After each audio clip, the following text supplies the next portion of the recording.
Dios les bendiga, Iglesia Vital. Dije, Dios les bendiga. Yo sé que ustedes esperan verme sobre el púlpito en este momento y en un ratito voy a llegar, porque nunca nadie llega a su destino de la noche a la mañana. Cuando uno tiene un plan, un propósito de parte de Dios para su vida, siempre hay un proceso, siempre hay un camino, siempre es un viaje. Y a veces los mejores sermones empiezan desde las sillas.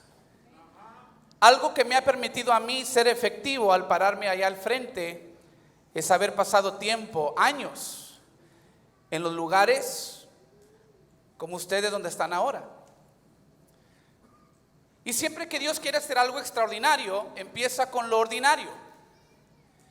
Siempre que Dios quiere hacer algo grande, se vale de personas humanas como usted y como yo, que le dan un simple sí al Señor. Y empieza el camino y empieza el proceso. Y el proceso puede ser largo. Y es interesante que a veces Dios nos demuestra para dónde vamos.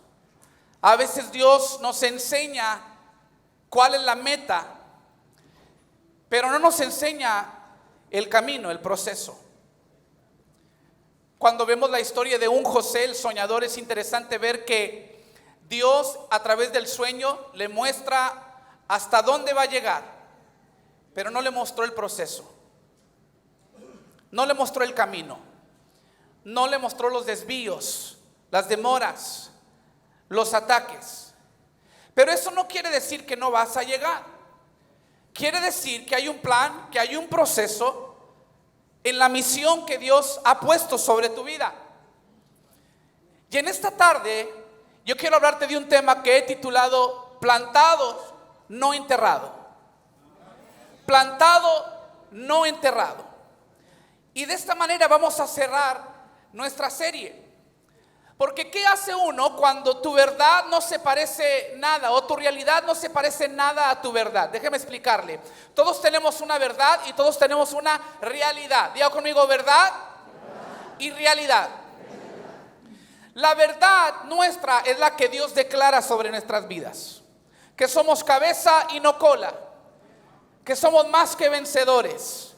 Que Él está con nosotros, que nunca nos va a dejar, que nunca nos va a desamparar. Que nunca mendigaremos pan. Esas son las promesas de Dios para sus hijos.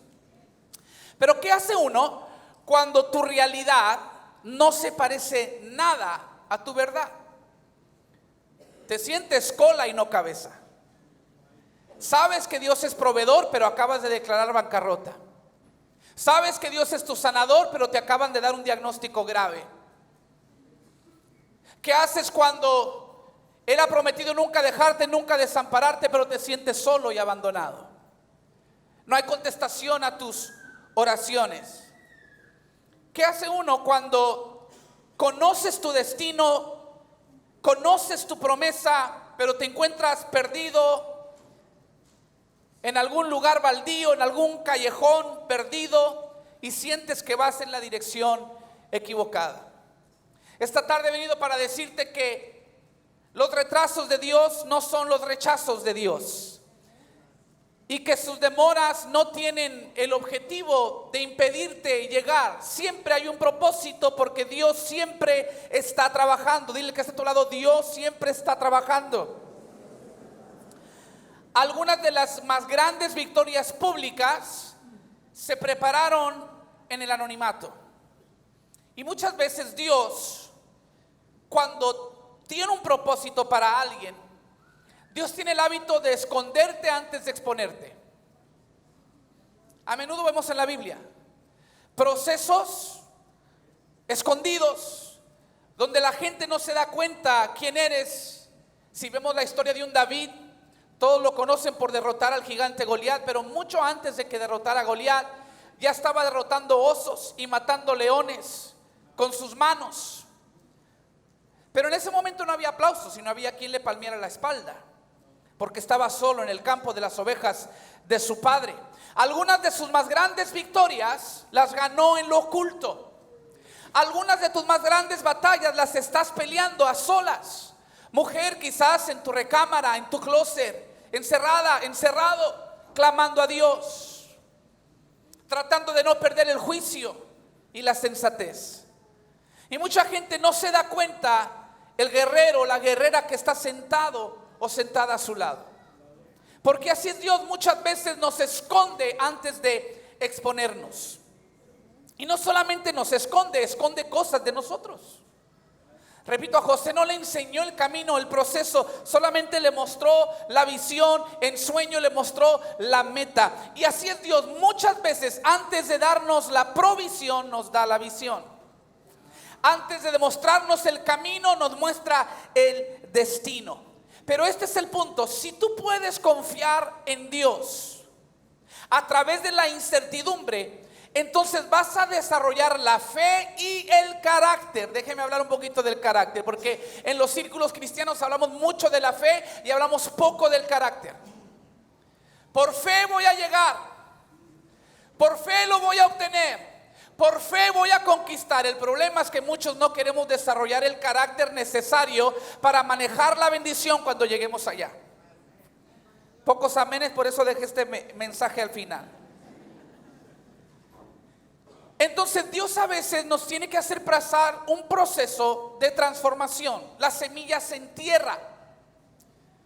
Pero no es que Dios te está enterrando, es que Dios te está plantando. Y simplemente porque ahorita estás en un momento, en una temporada donde no tienes reconocimiento, en un lugar oscuro o oculto, eso no quiere decir que es tu destino final. Es importante entender la diferencia entre estar plantados y estar enterrados. Se ven igual. Los dos involucran cavar la tierra y meter algo. La diferencia es que plantar tiene un futuro, enterrar no. Tú entierras algo y estás declarando ese algo muerto. Pero tú plantas algo y es solamente el inicio de lo que va a florecer. Jesús mismo fue una semilla. Los romanos y los fariseos pensaron que lo habían crucificado cuando en realidad Dios solo lo había plantado. Y al tercer día floreció, resucitó. Y dice la Biblia en 1 Corintios 15:23 que esta resurrección tiene un orden. Cristo fue resucitado como el primero de la cosecha. Y yo no sé usted, pero esto a mí me alienta. Porque si hay un primero, hay un segundo, tercero, cuarto, quinto, y hay muchos. Dice que Él fue el primero de la cosecha. Y luego todos nosotros, los que pertenecemos a Él, seremos resucitados cuando Él regrese. En otras palabras, si Él fue vencedor, nosotros seremos más que vencedores. Pero no hay victoria sin batalla. No hay flor sin semilla. No hay cosecha sin la siembra. No hay resurrección sin muerte. Y una semilla tiene que ser cubierta por la tierra. Una semilla va a pasar una temporada de oscuridad, una temporada donde es pisoteada por los hombres. Quizás tú mismo te sientes de esa manera en este momento. Estás en un momento oscuro, te sientes usado, olvidado, pisoteado, pero Dios no te ha enterrado, solamente te ha plantado. Y la redirección, aunque se siente como un entierro, que quedaron enterrados tus sueños, tus metas, en realidad es un proceso de transformación que va a provocar que florezcas. Nadie crece nada más así al azar o de la nada. Nadie llega a su destino nada más así. Si estás en un proceso, espera madurar. Se avecina un cambio radical y vas a llegar. Dile que está a tu lado, vas a llegar. ¿Sabes por qué te puedo decir con certeza vas a llegar? Porque la promesa de Dios es esta, 1 de Pedro 1:23. Pues ustedes han nacido de nuevo, no de una semilla o de simiente perecedera, sino de simiente imperecedera, mediante la palabra de Dios que vive y permanece. Tú no fuiste creado para perecer. Hay una simiente en ti imperecedera, que es la palabra de Dios, las promesas de Dios. Y el cielo y la tierra pasarán, pero su palabra no pasará sin haberse cumplido en tu vida. ¿Cuántos dicen amén? El día de hoy quiero volver a visitar una historia que solamente la vimos brevemente anteriormente en la serie, la historia de José el soñador. Pero esta vez quiero que veamos la historia de forma regresiva, de fin a principio. Ahorita los voy a regresar al inicio de la historia. Pero si hay algo que aprendemos de la vida de José el soñador en el libro de Génesis, es que él era un tremendo administrador. Siempre alguien tiene un talento, un don, que usted dice, esa persona fue creado para eso. Y si habláramos de esta manera acerca de Josué, diríamos, Josué nació para ser gerente. José nació para ser gerente. José nació para ser administrador. Ese era su don, ese era su talento, ese es el dote de Dios sobre su vida. Y la Biblia dice que cada uno de nosotros tenemos un don, tenemos un talento. Romanos 12, versículo 6, dice que Dios en su gracia nos ha dado dones diferentes a todos para hacer bien determinadas ciertas cosas. Pero este es el momento de descubrir algo. Tu talento es un don. Un don por definición es un regalo. No lo trabajas, no lo ganas, Dios te lo da. Tu talento es un don, pero tu carácter tiene que ser desarrollado. Y aquí es donde Dios nos permite hacer equipo con Él. Porque tu don te va a abrir puertas, pero es tu carácter el que te va a dar perseverancia, para que te sostengas, para que te mantengas en ese lugar elevado. El predicador Frank Damasio dice así: lo que con tus dones eres capaz de construir, con tu carácter eres capaz de destruir.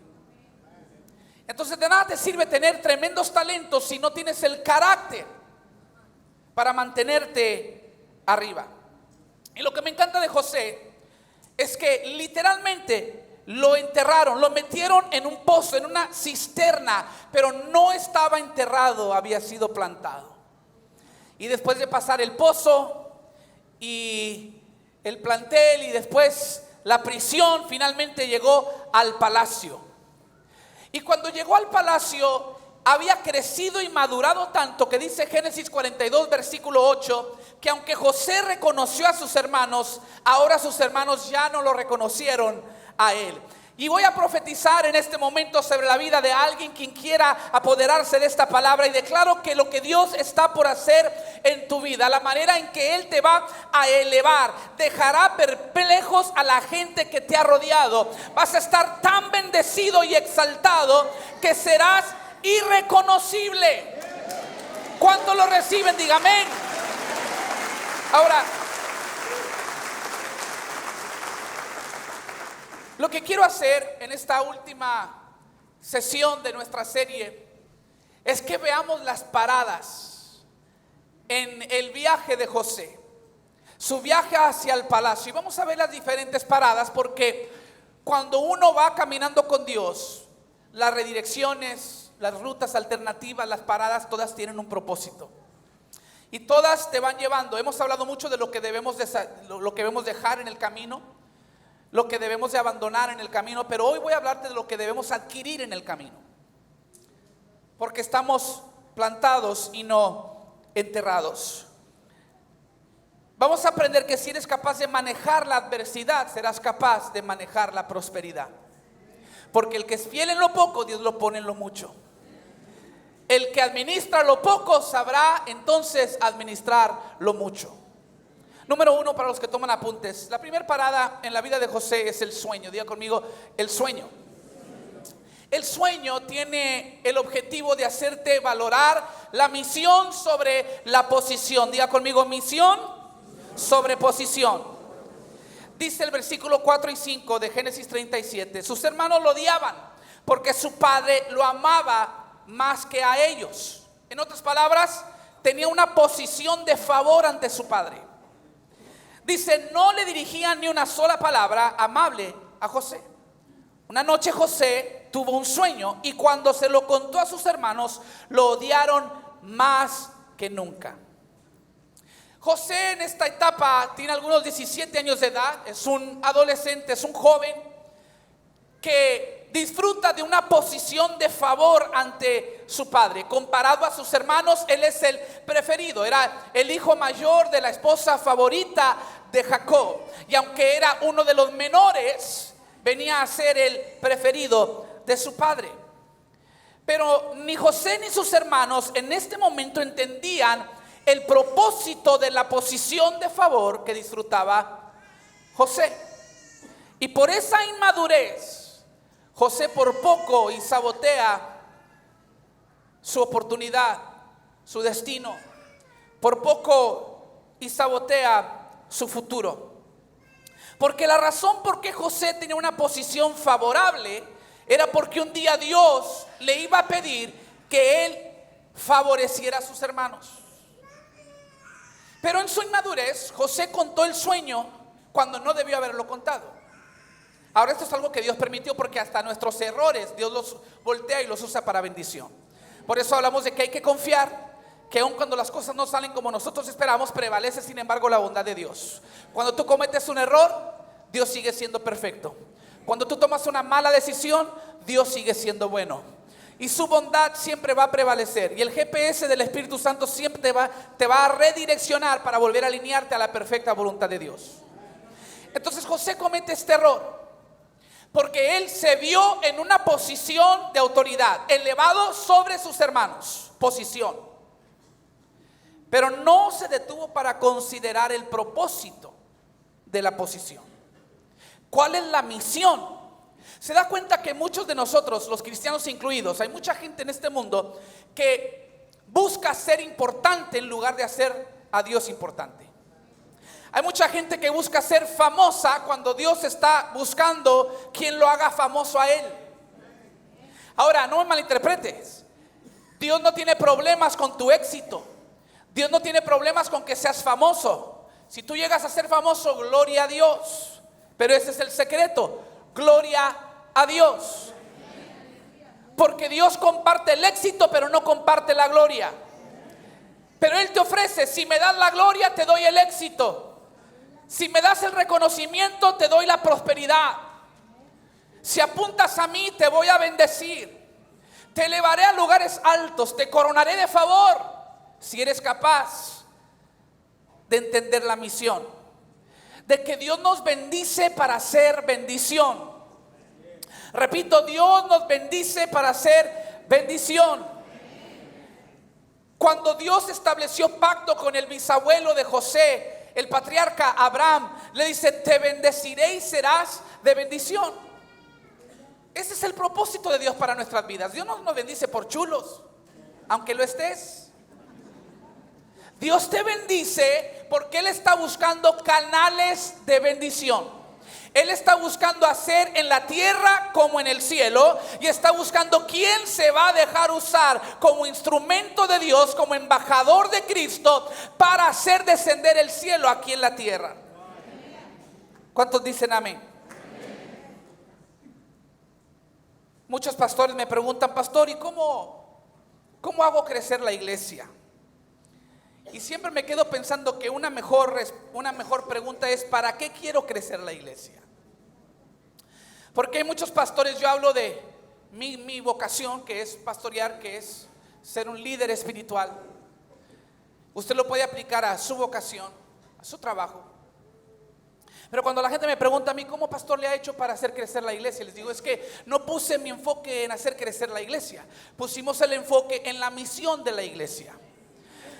Y nuestra misión es libertar a los cautivos, alimentar a los hambrientos, ayudar al necesitado, restaurar matrimonios, que las nuevas generaciones tengan sus primeros encuentros con el Dios vivo. Nuestra misión es evangelizar, financiar evangelismo y misiones. Nuestra misión es levantar la bandera de Jesucristo en nuestra ciudad, en nuestra región.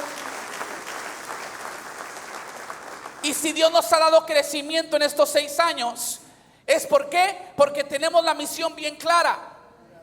Pero cuando alguien dice: yo quiero crecer la iglesia, ¿por qué la quieres hacer crecer? ¿Para compararte con los demás pastores de la ciudad? ¿Y para encajar en cierto nivel? ¿Te das cuenta que Dios no está en el negocio de elevarte para alimentar tus inseguridades? No, Dios todo lo que hace, lo hace con propósito. Lo hace con una misión en mente. Y en su inmadurez José hizo destacar la posición que él disfrutaba con su padre, la posición que Dios le reveló en el sueño, pero nunca preguntó cuál es la misión. Y esto es importante aprender esto, porque cuando tú eres impulsado por la misión, vas a ver que los recursos se abren, las puertas se abren para que tú cumplas la misión. Lo inverso también es verdad. Puedes tener talento, puedes tener recursos, puedes tener dinero, relaciones, conectas, pero si no tienes misión, Dios a veces te va a cerrar las puertas, te va a cortar los recursos. ¿Por qué? Porque no estás enfocado en la misión. Mateo 23 versículos 11 y 12 dice: el más importante entre ustedes debe ser el sirviente de los demás. Pero aquellos que se exaltan a sí mismos serán humillados, y los que se humillan a sí mismos serán exaltados. Entonces, si no te humillas solo, Dios te tiene que humillar. Y si había un defecto que tenía José, es que no había sido humillado. Fue y le contó su sueño a sus hermanos sin entender que debía tratarlos con humildad, porque sí, Dios le tenía una posición, pero la posición era para cumplir una misión. Entonces, antes de exaltarlo, Dios lo tenía que humillar. Pero no lo enterró, lo plantó. Y José tendría que sufrir la traición de sus hermanos para que aprendiera nunca a confiar en los hombres, ni los más cercanos. No confíes ni en tu propia familia. A veces puedes confiar en ellos, menos la suegra.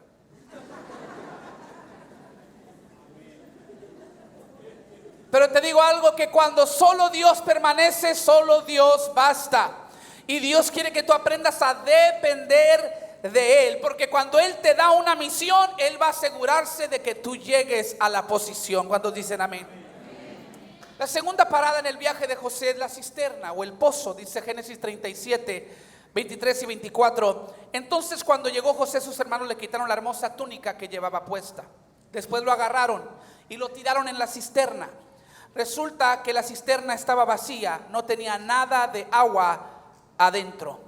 La cisterna tiene el diseño de ayudarte a aprender a manejar tus emociones. Dile que está a tu lado: maneja tus emociones. Suena sencillo, pero el problema es que muchos vivimos con nuestras emociones manipulándonos a nosotros. Y tenemos que aprender a ser gente que no es manejada por sus emociones, sino que manejamos nuestras emociones. La Biblia declara que somos gente de fe. Caminamos por fe y no por vista. Caminamos por fe y no por emociones.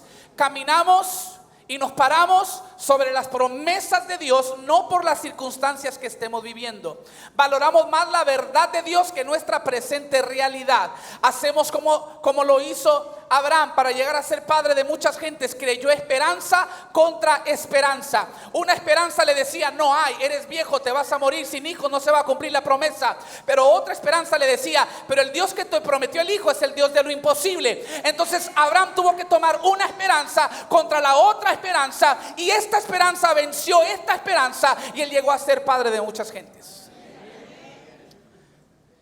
Entonces, cuando pasamos momentos como José en un pozo, te sientes estancado. La cisterna era una noria, por eso dice la Biblia que estaba vacía, no tenía agua. Estaba profundo el pozo y nadie podía salir de ese tipo de pozo sin que alguien con un cordón lo levantara. Entonces José está allí enterrado, sin esperanza, odiado por sus hermanos. Mi pregunta para ti es: ¿cómo vas a reaccionar cuando tu realidad se ve opuesto a tu sueño? En su sueño, José se vio elevado sobre sus hermanos postrados. Pero en esta presente realidad, sus hermanos están elevados y él está enterrado en una cisterna. Si usted sigue leyendo la historia, lo venden a la esclavitud y de la noche a la mañana cambia la posición de José el soñador. Un día era el preferido en su casa, al siguiente día era un esclavo en una tierra extraña. ¿Qué haces cuando todo se ve opuesto a lo que soñaste, a lo que esperabas, a la promesa, al potencial? Es muy simbólico que le hayan quitado la túnica de muchos colores porque representaba esa posición de favor. Y ahora le han quitado esa posición, pero esto es lo hermoso, mis queridos hermanos. Le pudieron quitar su túnica, pero no su llamado. Le pudieron quitar su posición, pero no abortaron la misión. Si en algún momento José tenía licencia para hacerse una fiesta de lástima, este era el momento. Pero yo creo que en este momento fue cuando José empezó a entender que Dios tenía un plan y un proceso, que no estaba enterrado sino plantado, y que Dios a veces va a probar tu lealtad. Porque es fácil cantar y adorar y servir a Dios en el palacio, pero no tan fácil hacerlo en el pozo. Y la Biblia dice que los que le adoran tienen que adorarle en espíritu y en verdad. Adorarle no solamente por lo que Él hace, sino por quién es Él. Utilizamos mucho en los círculos cristianos los términos alabanza y adoración, y hemos llegado hasta pensar que alabanza se refiere a cantos rápidos y adoración a cantos lentos, pero estamos equivocados. La diferencia entre una alabanza y una adoración es que una alabanza es un canto de gratitud, es decir, gracias Señor por mi casa, por mi familia, por mi salud. Pero adoración es más profundo. Adoración es decir, aunque no tenga casa, aunque no tenga salud, aunque me haya abandonado la familia, no necesito otro motivo para adorarte más que el simple hecho de que tú sigues siendo Dios. Y yo estaré caído, pero tú todavía estás en tu trono. Yo estaré enfermo, pero tú sigues siendo el Dios soberano. Yo he caído, pero tú todavía estás reinando. Y el simple hecho de que seas supremo, de que seas Dios, de que seas Rey de Reyes y Señor de Señores es motivo suficiente para brindarte mi mejor adoración.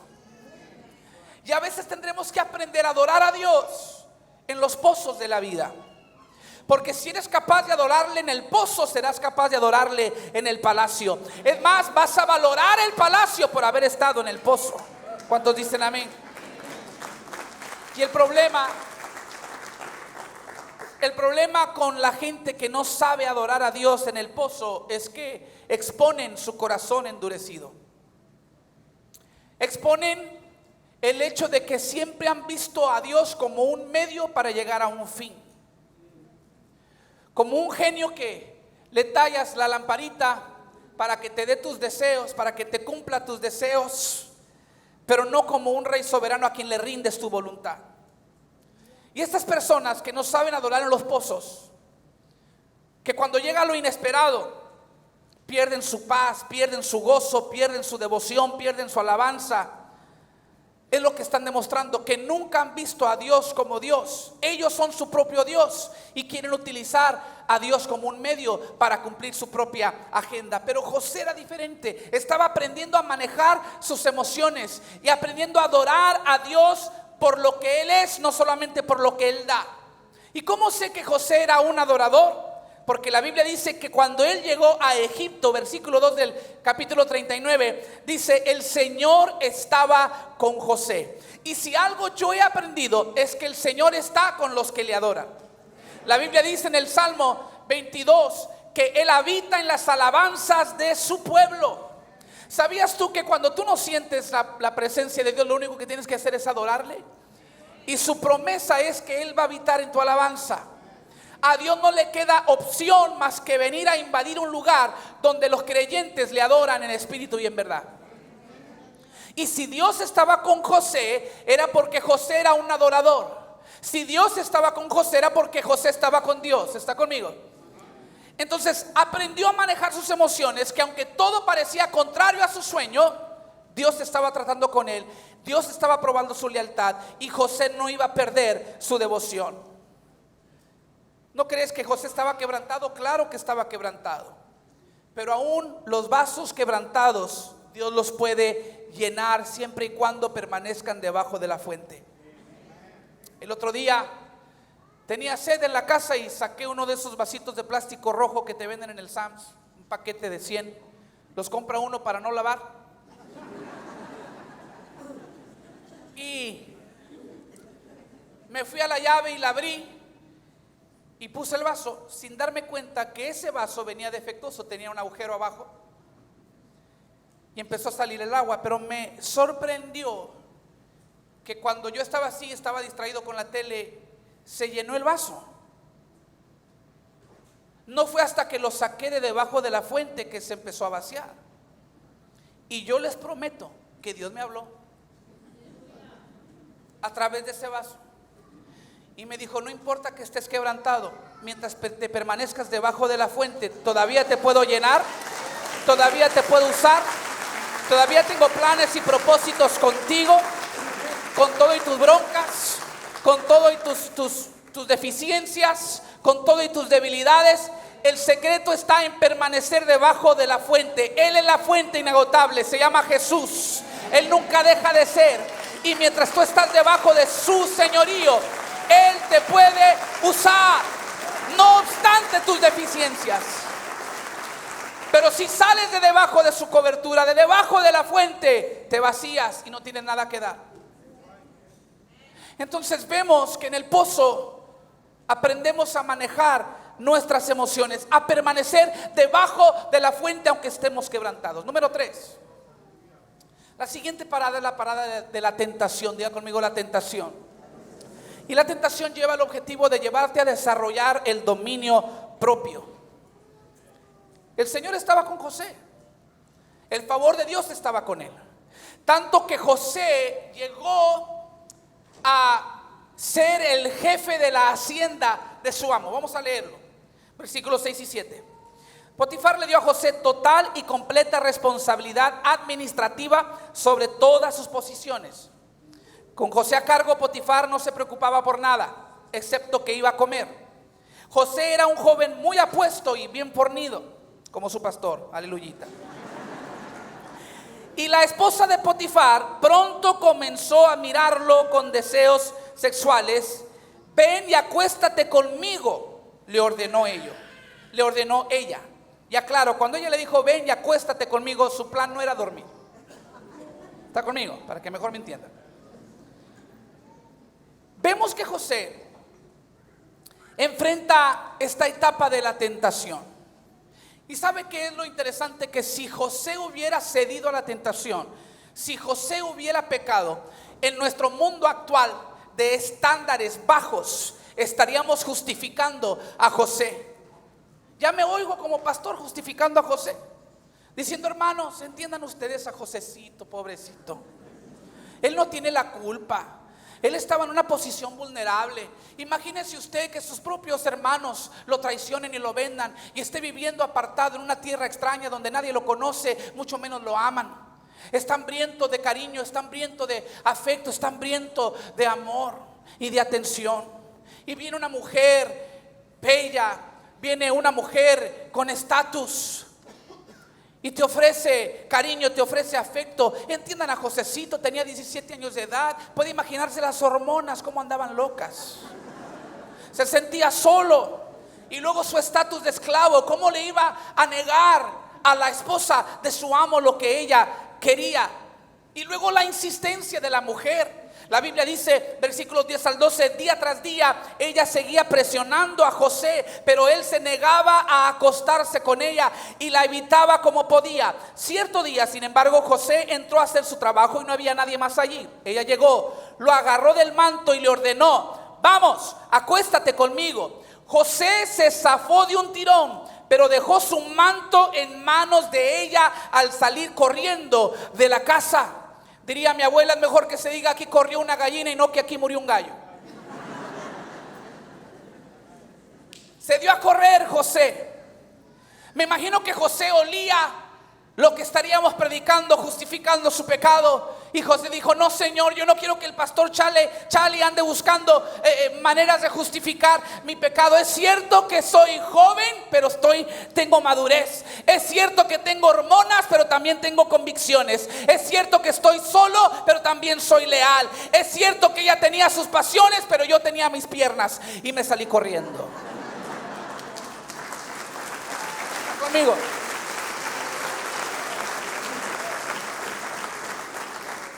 Y José quizá no lo entendía en este momento, pero era una prueba de fidelidad a Dios. Me encanta que él supo entender.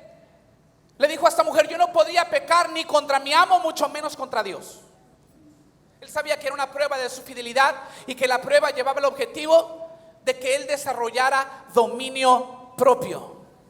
Porque si tú eres capaz de abusar de la gracia de Dios cuando eres esclavo, seguramente vas a abusar de la gracia de Dios siendo príncipe.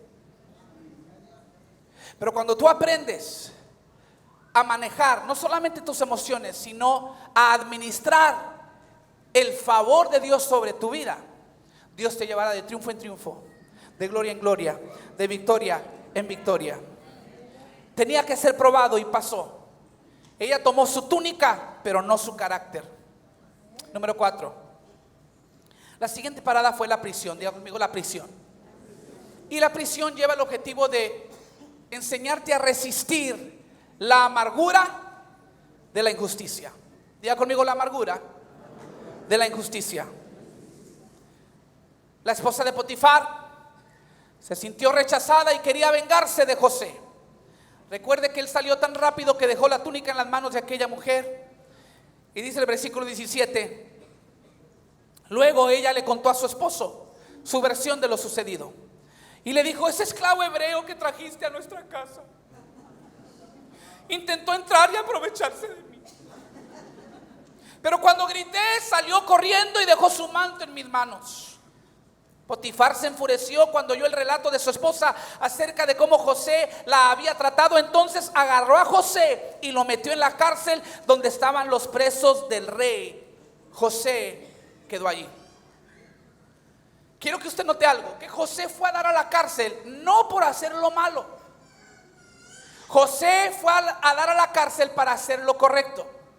Hablamos mucho los cristianos acerca de que la voluntad de Dios es buena, pero también la voluntad de Dios es peligrosa.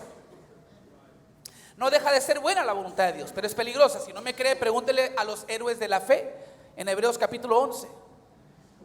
Habla de todo lo que lograron y luego la mitad del capítulo dice: pero muchos otros murieron sacrificados, mártires, habiendo solamente saludado lo prometido. La voluntad de Dios no siempre es buena, pero no siempre es fácil. Es peligrosa a veces. Y José fue a dar a la cárcel por ser íntegro, por ser leal, por tener convicción, por tener temor de Dios.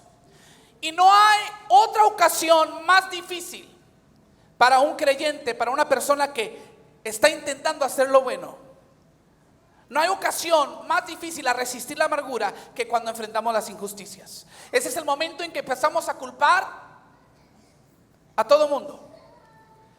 El ser humano ha estado buscando a quién culpar desde el Edén. Cuando pecó Adán y pecó Eva, dice Adán: fue la mujer.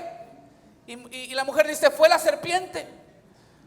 Y luego terminaron culpando a Dios: la mujer que me diste, dijo Adán. Esa es la tendencia del ser humano. Cuando no encontramos a quién culpar por nuestras adversidades, terminamos culpando a Dios. Y cuando uno culpa a Dios, se amarga. Se lo digo porque lo tengo comprobado. Muchos casos de personas que viven con amargura en su corazón porque un día decidieron que Dios tenía la culpa por sus adversidades, por sus flaquezas, por sus fracasos. Porque cuando Dios es tu única esperanza y te lo echas de enemigo, no te queda de otra más que amargarte. Entonces, José pudo haber dicho: Señor, yo hice lo correcto. Y mira lo que me pasó, ¿por qué permitiste que me echaran a la cárcel? Esa es la naturaleza de la carne humana. Y si somos honestos, a todos nos ha pasado. Pero yo le quiero recordar en esta tarde que cuando usted se siente enterrado, está solamente plantado. Y que algo bueno va a salir de esta injusticia. Porque la promesa de Dios es que a los que le amamos y somos llamados conforme a su propósito, todas las cosas nos ayudan a bien. Y en el original hebreo, todas significa todas las cosas. ¿Está conmigo? Aún las cosas malas. No, la promesa de Dios no es que todo te va a ir bien. Él dijo: en el mundo tenéis aflicción, confiad, sin embargo que yo he vencido el mundo. La promesa de Dios es que todas las cosas buenas y malas al final obran para tu bien. Siempre hay una esperanza para los que estamos en Cristo Jesús. Dile que está a tu lado: la esperanza no se ha perdido. Y hay una diferencia, y no quiero que nadie me malinterprete. Hay una diferencia entre esperanza y optimismo. Lo que yo estoy predicando no es optimismo, no es una psicología humana. Esperanza es diferente al optimismo, porque el optimismo aplica solamente cuando tú tienes control de la situación. Y el optimismo te dice: no está la cosa tan mal como te lo imaginas. Pero la esperanza dice: no, la cosa está peor de lo que te imaginas. Sin embargo, tienes a un Dios de lo imposible, a un Dios poderoso, a un Dios que todavía está sobre su trono, a un Dios que puede tomar control de cualquier situación, aun cuando tú no tienes el control. En otras palabras, el optimismo es psicológico, la esperanza es teológica. Aun cuando no tengo control, Él tiene control. Aun cuando todo se ve perdido, yo todavía creo. ¿Cuántos dicen gloria a Dios? Génesis 39, versículo 21. El Señor estaba con José en la cárcel y le mostró su fiel amor. El Señor hizo que José fuera el preferido del encargado de la cárcel. Mire, José, donde quiera que iba, en los desvíos, en las rutas alternativas, rumbo al palacio, no parecía que iba rumbo al palacio, pero el favor de Dios iba con él. En el pozo, como esclavo, como prisionero. ¿Te das cuenta? ¿Te das cuenta que lo importante no es dónde estás, sino quién está contigo? Tú puedes estar en el desierto más seco, y si Dios te plantó allí, allí vas a florecer. Allí va a estar el favor de Dios sobre tu vida, porque Él está contigo. Y dice la Biblia, esto es absurdo. ¿Cuándo ha escuchado usted que un prisionero se vuelva el encargado de la cárcel? A veces la bondad de Dios es tan absurda que no tiene sentido. Es tan buena que es absurda.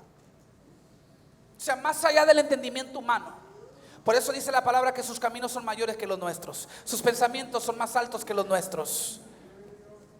¿Y dónde cree usted que José empezaba o seguía? Porque ya había empezado como el jefe de la hacienda de Potifar, y luego ahora como carcelero, ahora sí, oficialmente en una institución de gobierno, administrando, siendo preso. Pero el favor de Dios estaba con él. Ahora, la Biblia dice algo importante que vemos con la vida de Jacob, su padre, que era el preferido, y luego con Potifar tenía favor, y luego dice que aquí con el carcelero era el preferido. ¿Por qué digo resiste la amargura de la injusticia? Porque yo sé que José no se amargó, porque nadie que es amargado se vuelve el preferido de nadie. Nadie desagradable recibe promoción. Tú tienes que ser una persona amigable, una persona placentera, una persona con tacto, con optimismo, positiva, de fe, de esperanza. Y esta es la manera en que te ganas, te congracias con la gente que está a tu alrededor y los que tienen la autoridad para elevarte de posición. Entonces José no se amargó. Al contrario, se convirtió en el preferido del carcelero. El enemigo quiere que tú te amargues, porque una de las cosas que la amargura hace es que pone todo el enfoque sobre tu propia persona. Te vuelves una persona egoísta, solamente mirando hacia adentro. ¿Sabía usted que en ningún lado en la Biblia Dios nos da permiso de sentirnos lástima a nosotros mismos? Le voy a decir algo y quiero que me entienda perfectamente bien. Lo busqué, no existe. Dios no te da permiso de sentirte lástima. La lástima es la alternativa falsa de Satanás, de lo que nosotros conocemos como la compasión. Porque la compasión es cuando a ti te puede lo que alguien más está pasando, y eso te mueve a hacer algo por aquella persona. Satanás, que no es creador, solamente es imitador, dice: yo necesito una versión falsa de la compasión, la autolástima. Compasión, pero para con sí mismo. Pero tú no tienes permiso de sentirte lástima, porque Dios no siente lástima por ti. Y la razón por que Dios no siente lástima por ti es porque Él es tu Padre. Y él dice, ¿cómo te voy a sentir lástima si lo que te falta a ti yo lo tengo de sobra? ¿Cómo te voy a sentir lástima si lo que tú no puedes hacer yo lo puedo hacer? ¿Cómo te voy a sentir lástima si mi hijo fue vencedor? Ustedes son más que vencedores. Ustedes no son perdedores. Ustedes no están desamparados. Ustedes tienen un Dios poderoso, grande, victorioso. Y si Dios está contigo, ¿quién contra ti? Alaba al Señor conmigo esta tarde. No estás derrotado, no estás enterrado, estás plantado. ¿Estás conmigo? Y dice la Biblia que José, una noche mientras estaban en la cárcel, versículos 5 y 6 del capítulo 40, el copero y el panadero del faraón tuvieron cada uno un sueño. Y cada sueño tenía su propio significado. Cuando José los vio a la mañana siguiente, notó que los dos parecían preocupados. Repito, la amargura hace que te enfoques en ti mismo. Pero cuando tú tienes un corazón saludable, tienes compasión de los demás. Y la Biblia dice que José notó que quien había sido el copero y panadero del rey, una mañana estaban preocupados. El hecho de que José hubiera notado los rostros preocupados de sus hombres nos demuestra a nosotros que José era un hombre compasivo y discerniente, que no estaba amargado pensando en sí mismo, estaba buscando la manera de servir a alguien más. ¿Y quién iba a pensar que fuera su relación con el copero que eventualmente le iba a abrir las puertas para salir de la prisión y entrar en el palacio? Porque estoy brincando algunos detalles, déjeme lo cubro rápidamente, no tengo mucho tiempo. Ya casi termino, pero escuche bien. El copero y el panadero, dos oficiales del faraón, habían llegado a la prisión. Quién sabe qué mal habían hecho, pero allí llegaron. Y la Biblia dice que un día amanecieron los dos después de haber tenido un sueño. José los ve preocupados. Y José dice, no se preocupen, yo interpreto sueños. He estado soñando desde que era joven. Y ahora hasta he aprendido a interpretar sueños. No se preocupen, yo les voy a ayudar. Y Dios le dio, él dijo, Dios es quien me va a dar la interpretación. Y le dice voy a brincar el sueño, pero el significado ahí les va. Le dice al panadero, sabes que en 3 días el faraón te va a sacar y te va a cortar la cabeza. Vas a morir. Y le dice al copero, tú al 3er día te va a sacar el faraón, pero a ti te va a restaurar. Vas a volver a servir al rey. Y les dice, cuando esto pase, muchachos, acuérdense de mí. Bueno, tú copero, porque tú panadero no va a aplicar.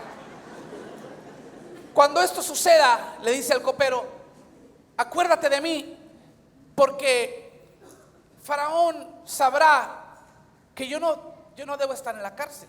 Soy un inocente, soy un hijo de Dios.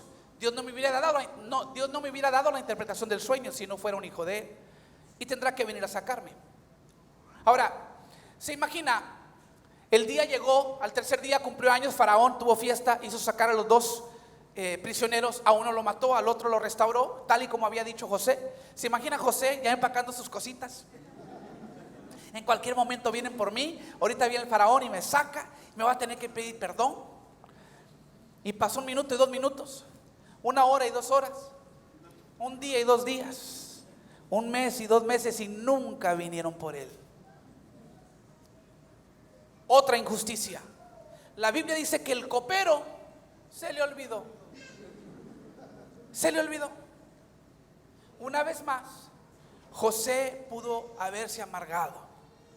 Todavía, Señor, servía a estos hombres, y ni así son capaces de acordarse de uno. Todavía lo restauró el rey, y se lo dije, se lo profeticé, y ni así es capaz de acordarse de uno. Pero ¿sabías tú que para este entonces yo sé que José ya entendía que las demoras de Dios siempre tienen un propósito? Una de mis historias favoritas en la Biblia es la de Lázaro, porque la Biblia dice que cuando le avisan a Jesús que Lázaro estaba gravemente enfermo, demoró 2 días más. Y no era que demoró nada más porque no le importaba, estaban los asuntos de su padre, en los asuntos del reino. Pero para cuando llega con Lázaro, ya no está enfermo, ya es un funeral. Y la Biblia dice que estaba 4 días ya muerto Lázaro, cuando la tradición judía cree que el alma permanece en el cuerpo por 3 días. Jesús llega en el 4º, por si las dudas, que estaba bien muerto. Tanto que cuando Jesús dice quiten la piedra, le dice el Señor, ya hiede, ya apesta, ¿qué vas a hacer? Pero se da cuenta que la demora iba engrandeciendo el milagro. Porque si Jesús hubiera sanado a Lázaro, Jesús había sanado a un montón de gente. Si Jesús lo hubiera resucitado, había resucitado un par de veces. Pero Jesús nunca se había tardado 4 días en resucitar a alguien. Yo pienso que cuando lleguemos al cielo, si alguien va a poder apantallarnos, a todos va a ser Lázaro. Porque todos vamos a tener un testimonio: Señor, gracias que me perdonaste, que me salvaste. Gracias, Señor, que me encontraron diabetes, pero tú me sanaste. Gracias, Señor, que cuando sufrí migrañas tú me quitaste el dolor. Gracias. Y va a entrar Lázaro y va a decir: ay, qué bonitos. Dolor de cabeza. Oh, a mí el Señor me resucitó. Y uno que otro va a decir: sí, Lázaro, a mí también. No, cállese. Usted no apestaba, yo ya hedía. Yo creo que Lázaro va a tener el testimonio más impresionante. Se da cuenta que entre más tardaba Jesús, más grande se iba haciendo el milagro. Más único, más trascendental. Tanto que cuando buscaban matar a Jesús, dice la Biblia, buscaban también matar a Lázaro, porque la gente creía en él. Lázaro es la envidia de todos los predicadores, porque no predicaba. Dice la Biblia que la gente lo miraba y creía en Jesús. Se paraba en la plaza, sonreía, y la gente, uno haciendo videos, haciendo series, haciendo campañas, conferencias. Lázaro nada más se paraba y la gente creía en Jesús. Porque entre más demora Dios, más grande el milagro y más efectivo tu ministerio. Yo no sé, pero yo estoy predicando mejor que lo que ustedes están diciendo. Amén.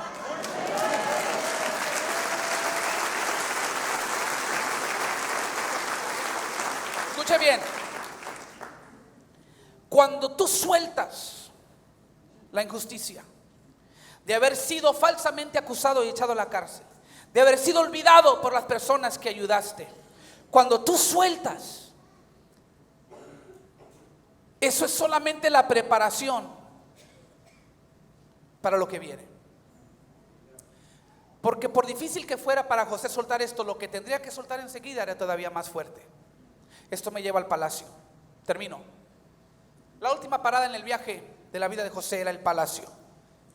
Y el palacio tiene el objetivo de que aprendas a dar la gracia que nunca recibiste. Quiero que me escuche bien en este punto, porque hay gente que por años has cargado con dolores, con penas, con cuitas, con traiciones que te han provocado mucho dolor, muchas heridas profundas, grietas en el alma. Y Dios me dijo que en esta tarde tú vas a sanar. Porque Dios te quiere demostrar algo. Dios te quiere llevar al palacio, Dios te quiere llevar al destino, Dios te quiere llevar a la bendición. Pero no es para lo que tú piensas. No es para vengarte de los que te maltrataron. Es para que tú les des la gracia que ellos nunca te dieron.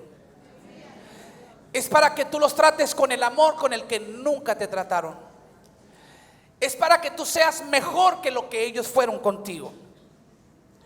Cuando José llega al palacio, y estoy brincando detalles, espero que esté suficientemente familiarizado con la historia para entender mínimo lo que he brincado.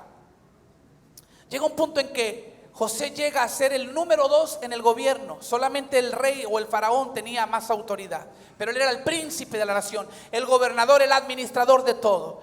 Llega una sequía, pero José se ha preparado, está administrando todos los recursos del reino. Incluso vienen gente de otros países a pedir grano, a pedir comida, porque la gente se está literalmente muriendo de hambre. El ganado se está literalmente muriendo de hambre en otros países, pero en Egipto hay prosperidad porque José era un buen administrador. Y dice la Biblia que un día entraron sus hermanos. Ese día tardó 20 años, del momento en que vendieron a José a la esclavitud, cuando sus hermanos lo vendieron, al momento en que entraron a su palacio, habían pasado algunos 20 años, más o menos. Y dice la Biblia que no lo reconocieron. Y dice la Biblia que se postraron. Y se cumplió el sueño. Se cumplió el sueño. Pero luego algo poderoso sucede. Cuando finalmente José se da a conocer a sus hermanos, dice la Biblia que José se dio a llorar a gritos. Tanto que en el palacio de Faraón se escuchó lo que estaba pasando en el palacio de José. Y dice que Faraón se agradó.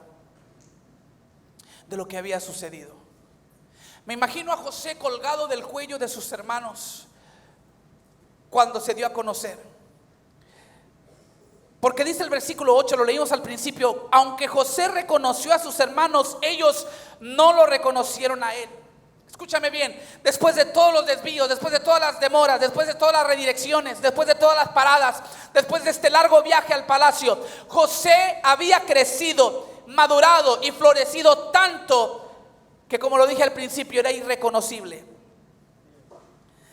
Y te mencioné que la gente a ti te va a ver tan bendecido que van a quedar perplejos. Pero aquí hay un principio, en este versículo hay un principio muy poderoso. Dice que aunque José reconoció a sus hermanos, ellos no lo reconocieron a él. Te recuerdo que si alcanzas la bendición es para hacer bendición. Aún a la gente que te traicionó, aún a la gente que te ha aborrecido y te puso en el camino, en la ruta alternativa. Ellos con malicia, pero la Biblia dice que José entendió que Dios había hecho. En este momento en la historia sucede esto que te estoy platicando. José da la gracia que nunca se le había dado. Cuando él vio el rostro de susto en sus hermanos, cuando ellos descubrieron, es nuestro hermanito el que traicionamos, y pensaron seguramente, nos puede encarcelar, nos puede torturar, nos puede matar, estamos en su reino, en su palacio, él puede hacer lo que él quiere con nosotros. Y amedrentado, su rostro lo demostró. Dice la Biblia que José les dice en el versículo 5: no se inquieten, no se enojen, tranquilos, no se enojen, no se molesten ustedes mismos por haberme vendido. Fue Dios quien me envió a este lugar antes que ustedes, a fin de preservarles la vida. Porque si José hubiera recibido su libertad al tercer día, cuando el copero fue restaurado, ¿qué creen ustedes que hubiera hecho José? Se hubiera ido a su casa. Pero Dios dijo: yo no quiero que te vayas a tu casa para en unos años morirte de hambre. Yo quiero elevarte al trono del país más poderoso y más rico del mundo, para allí no solamente prosperar tú, sino que traigas prosperidad a todos los tuyos y a toda tu descendencia. Los planes de Dios son mayores. Entonces, para cuando entran sus hermanos y José tiene toda la autoridad de hacer lo que él quiere, en lugar de vengarse, él da la gracia que nunca había recibido. Estoy aquí para decirle a alguien que tu sanidad completa de tu pasado, de las traiciones, de las injusticias y lo demás, va a venir a ti el día de hoy, cuando tú des hoy lo que necesitabas entonces. A medida que tú te conviertes en el padre que nunca tuviste, a medida que tú amas a tus hijos como nunca te amaron, tú vas a recibir tu propia sanidad. Porque la Biblia dice: da y se os dará. Y cuando Dios da con intereses. Mi papá es un hombre de Dios, hecho y derecho, todo un siervo de Dios. Yo puedo decir 100 cosas buenas de mi papá antes de decir algo malo.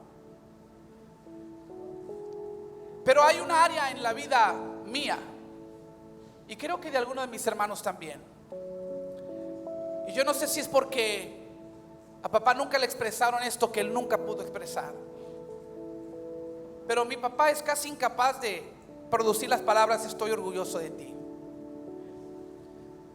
Y es algo que como niño, como joven, eso es algo que tú necesitas escuchar. Pero ya no soy niño, ya no soy joven. ¿Y qué creen ustedes que es la frase que yo más le digo a mis hijos? Estoy orgulloso de ustedes.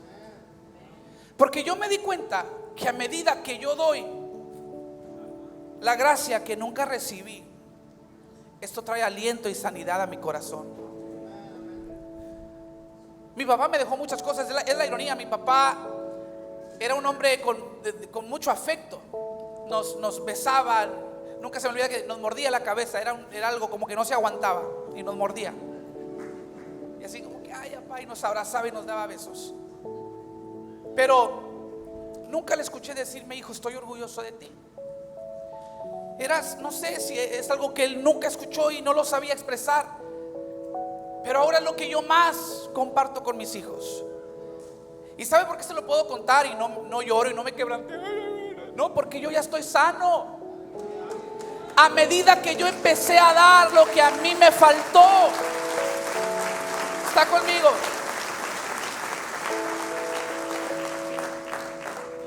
A medida que tú empiezas a ser esa persona que nunca tuviste, que das amor, que das afirmación, que das gracia, que rindes apoyo, a medida que tú haces eso, tú vas a recibir tu propia sanidad.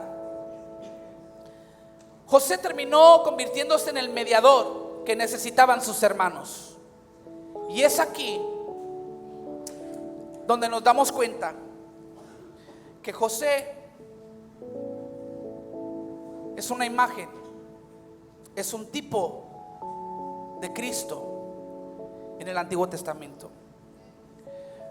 Porque hay muchos paralelos. José a los suyos vino y los suyos lo rechazaron. Jesús también. José fue vendido por 20 piezas de plata. Jesús fue vendido por 30 piezas de plata. El ministerio de José en la prisión duró 3 años y medio. El ministerio de Jesús en la tierra duró 3 años y medio. José fue echado en un pozo, pero se levantó de allí para ocupar el poder en todo Egipto. Jesús fue enterrado en una tumba, pero resucitó al tercer día para ocupar todo el poder del cielo y de la tierra. José terminó tomando por mujer a una mujer egipcia que no había entrado en el pacto de Abraham, pero haberse casado con José ahora la hacía parte del pacto. Y Jesús vino a tomar por mujer a la iglesia, usted y nosotros, que no éramos parte del pacto, pero nos ha recibido como su esposa, como su mujer, y ahora entramos en la bendición de Dios. José salvó muchas vidas. Jesús sigue salvando vidas hasta el día de hoy. Yo no sé si has pescado la revelación, pero espero que entiendas que después de todas las rutas alternativas, después de todas las redirecciones, después de todas las demoras, Dios lo que estaba haciendo era estaba dibujando una imagen de Jesús en la vida de José. Y estoy aquí para decirte que las demoras, los desvíos y las rutas alternativas en tu vida también ha sido Dios escribiendo una historia, dibujando una pintura para que tú te parezcas cada vez más a su Hijo Jesús. Romanos 8, 29 y 30 dice: Dios a los suyos conoció de antemano y los eligió para que llegaran a ser como su Hijo, a fin de que su hijo fuera el hijo mayor de muchos hermanos. Mire esto: después de haberlos escogido, Dios los llamó que se acercaran a Él, y una vez que los llamó, los puso en la relación correcta con Él, y luego de ponerlos en la relación correcta con Él, les dio su gloria. Estoy aquí para decirte: no estás enterrado, estás plantado. Vas a salir de esto, vas a florecer, vas a vencer. Después de toda la adversidad encontrarás la gloria de Dios. Ponte de pie conmigo esta tarde. Te voy a invitar a este altar. Quizás tú eres una de esas personas que tiene que sanar. Quizás tú eres una de esas personas que tienes que dar la gracia que nunca recibiste, porque Dios te está convirtiendo en la imagen de su Hijo Jesús, y tiene grandes planes y grandes propósitos para tu vida. Él nunca te ha dejado, aun cuando te pisotearon, cuando se oscureció tu mundo, cuando te echaron tierra. Dios nunca te abandonó. Esa redirección parecía un entierro, pero era una plantación. Y Dios me dijo que te dijera esta tarde que estás listo para florecer, estás listo para madurar, y estás listo para dar fruto, bendecido para ser de bendición. Yo te invito a ese altar, sobre todo tú que tienes que sanar. Como José, te invito a colgarte del cuello del Consolador, el Espíritu Santo, que viene no solamente a sanarte, sino a empoderarte. Y el mismo poder que resucitó a Jesús de los muertos ahora reside dentro de ti. Ven y apóyate en Él. Ven y ríndele tu vida y ríndele tu voluntad. Vengan. Vamos a empezar llenando aquí el centro, porque yo siento que hay muchas personas que van a venir. Porque Dios tiene planes aún, propósitos aún contigo. Él no ha terminado. Él no ha terminado. Te está convirtiendo, te está preparando a la imagen y semejanza de su Hijo Jesús, para que cuando todo haya terminado veas su gloria. Veas su gloria. Veas su gloria. No vas a ver derrota, vas a ver su gloria. No vas a ver fracaso, vas a ver su gloria. No vas a quedar avergonzado, vas a ver su gloria. Lo declaro en el nombre de Jesús. Lo declaro en el nombre de Jesús. Levanta tus manos, abre tu corazón. Vamos, levanta un clamor al cielo. Cuélgate del cuello del Consolador y suelta toda la amargura y deja salir todo el dolor, porque tú eres un bendecido, bendecido para bendecir. Gracias por visitar nuestro canal de YouTube. Si algo en el mensaje ha instado tu corazón a recibir a Jesús, repite esta oración conmigo. Dile: Señor Jesús, te entrego mi vida y mi corazón. Me arrepiento de mis pecados y te pido perdón. De hoy en adelante me comprometo a servirte. Te confieso, mi Señor y Salvador. Por mi salvación te doy gracias. En tu nombre, Jesús, te lo pido. Amén. Si hiciste esa oración, bienvenido a la familia de Cristo.